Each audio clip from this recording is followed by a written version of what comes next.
شیزۆفرینیا نەخۆشیە مەترسیدارەکەی مێشک نەخۆشیەکی مەترسیداری مێشکە کە ژیانی کەسێک لە ڕادەبەدەر تێک دەدات و دەبێتە هۆی ئەوەی مرۆڤەکان واقع بە شێوەیەکی نەئاسایی لێک بدەنەوە.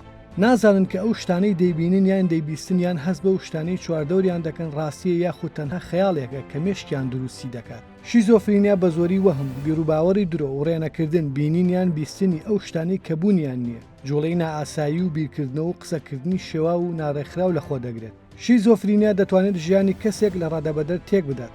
بۆ نمونە چوون بۆ قوتابخانە یان کارکردن، پلاندانان، پەیوەندی کۆمەڵایەتی، تاوکردنی ئەرکەکانی ڕۆژانیان یان ئاگاداربوون لە خۆی قورس دەکات. نیشانەکانی شیزۆفرینیا لە کەسێکەوە بۆ کەسێکی تر دەگۆڕێت. بیرکردنەوە لە شتەکانی چواردەوری بەهەڵە یەکێکە لە نیشانە باوەکانی ئەم نەخۆشیە. بینینیان بیستنی هەندێک شت کە بوونیان نییە. لە بابەتێکەوە ئەشنە سەر بابەتێکی تر بەبێ ئەوەی پەیوەندیەکی لۆژیکی بوونی هەبێت.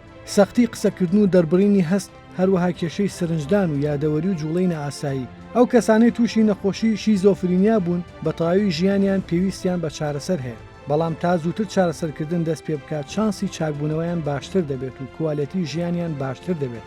دەرمان و چارەسەرکردن دەتوانن یارمەتی دەربن لە بەڕێوەبردنی نیشانەکانی شیزۆفرینیا و لە زۆر حاڵەتدا ئەو کەسانی تووشی شیزۆفرینیا بوون دەتوانن بە دوای ئاماژەکانیان بگەڕێن و پەیوەندیەکی تەندروستیان هەبێت و کارەکانیان بهێڵنەوە و ئەندامی بەرهەمدار بن لە کۆمەلگاکەیاندا.